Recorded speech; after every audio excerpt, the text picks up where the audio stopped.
Hello friends, Rehman গার্ডেন্সে আপনাদের প্রত্যেককে স্বাগতম। আশা করছি আপনারা প্রত্যেকে সুস্থ আছেন এবং ভালো আছেন। আপনাদের প্রত্যেকের সুস্থতা কামনা করে আজকে একটা নতুন ভিডিও শুরু করছি। আজকে আমি যে আম গাছটা দেখাবো সেটা সচরাচর সব জায়গাতে দেখা যায় না, আর এই গাছটা সবাই বাড়িতে লাগায়ও না, কারণ এই গাছটা একটা পুরনো ভ্যারাইটিসের আম গাছ। এই গাছটা আমি যে গাছটার কথা দেখাচ্ছি আপনাদের, সেটা হচ্ছে নিলাম আম গাছ। নিলাম আম গাছ কিন্তু খুব ভালো প্রজাতির একটা আম গাছ। এটা দুটো আমের ক্রস কানেকশন করে এই আমটাকে তৈরি করা হয়েছিল।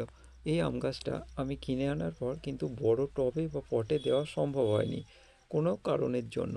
সেই জন্য এই প্যাকেটেই রয়ে গেছে, এবং প্যাকেটটা একটু বড় থাকায় দেখুন সব কটা ব্রাঞ্চে এর বোল চলে এসছে। এবং এই ভ্যারাইটিস আমটা একটু নীল টাইপের হয়, খেতে কিন্তু খুব সুস্বাদু হয়।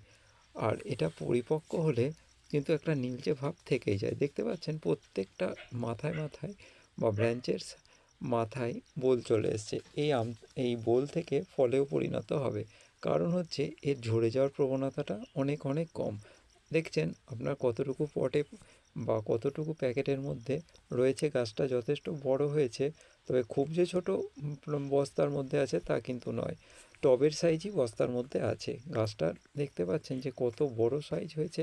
একে আমি একটা বালতিতে বসাবো। এই নীলাম আম গাছ কিন্তু একটা পুরনো ভ্যারাইটিস হলেও এটা কিন্তু একটা উন্নত জাত। মহারাষ্ট্রের দিকে এই আম গাছটা বেশি দেখা যায়, আর এর আম সাধারণত থোকায় থোকায় ধরে থাকে।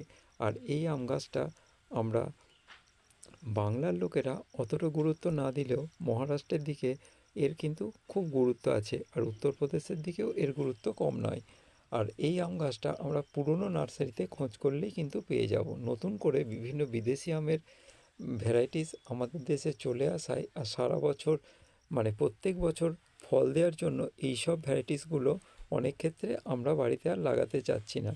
কিন্তু যেসব বন্ধুরা বিভিন্ন ভ্যারাইটিসের আম গাছ বাড়িতে করতে চান তারা এই নিলাম আম গাছ কিন্তু অবশ্যই বসাবেন, কারণ নিলাম আম গাছ পুরনো ভ্যারাইটিসের হলেও এই আম গাছ কিন্তু খুব সুন্দর ফল দেয়, আর এর খেতেও কিন্তু ভালো, আর আমটা নীল রঙের হয়।